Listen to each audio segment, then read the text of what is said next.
Épître de Pierre 1, chapitre 2.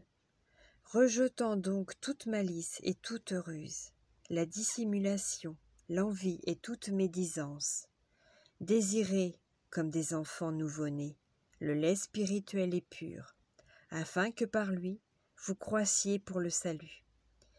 Si vous avez goûté que le Seigneur est bon, approchez-vous de lui.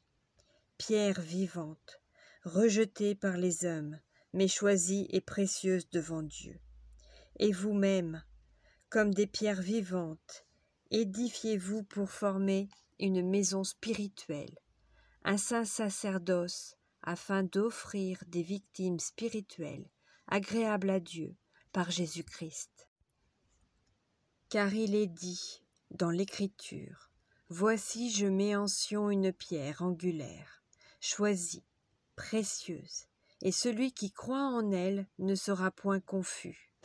L'honneur est donc pour vous qui croyez, mais pour les incrédules, la pierre qu'ont rejetée ceux qui bâtissaient est devenue la principale de l'angle, et une pierre d'achoppement et un rocher de scandale. Ils s'y heurtent pour n'avoir pas cru à la parole, et c'est à cela qu'ils sont destinés. Vous, au contraire, vous êtes une race élue, un sacerdoce royal, une nation sainte, un peuple acquis afin que vous annonciez les vertus de celui qui vous a appelés des ténèbres à son admirable lumière. Vous, qui autrefois n'étiez pas un peuple, et qui maintenant êtes le peuple de Dieu, vous, qui n'aviez pas obtenu miséricorde, et qui maintenant avez obtenu miséricorde. Bien-aimés, je vous exhorte, comme étrangers et voyageurs sur la terre, à vous abstenir des convoitises charnelles qui font la guerre à l'âme. Ayez au milieu des païens une bonne conduite, afin que là même où ils vous calomnient, comme si vous étiez des malfaiteurs, ils remarquent vos bonnes œuvres et glorifient Dieu au jour où il les visitera. Soyez soumis à cause du Seigneur à toute autorité établie parmi les hommes, soit au roi comme souverain, soit au gouverneur comme envoyé par lui pour punir les malfaiteurs et pour approuver les gens de bien. Car c'est la volonté de Dieu qu'en pratiquant le bien vous réduisiez au silence les hommes ignorants et insensés, étant libres sans faire de la liberté un voile qui couvre la méchanceté, mais agissant comme des serviteurs de Dieu. Honorez tout le monde, aimez les frères, craignez Dieu, honorez le roi.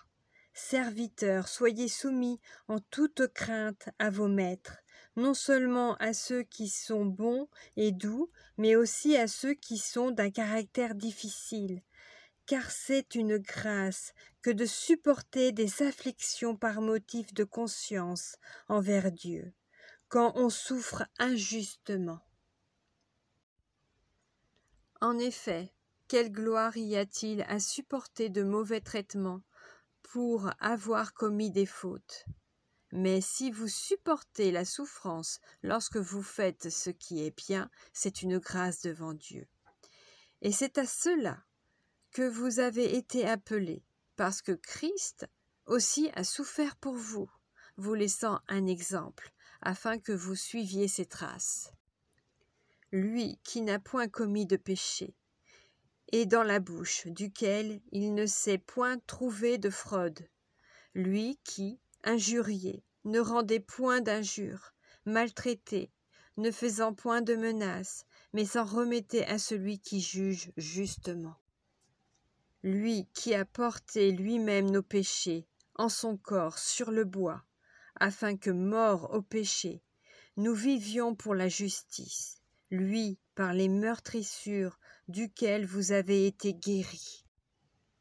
Car vous étiez comme des brebis errantes, mais maintenant vous êtes retournés vers le pasteur et le gardien de vos âmes.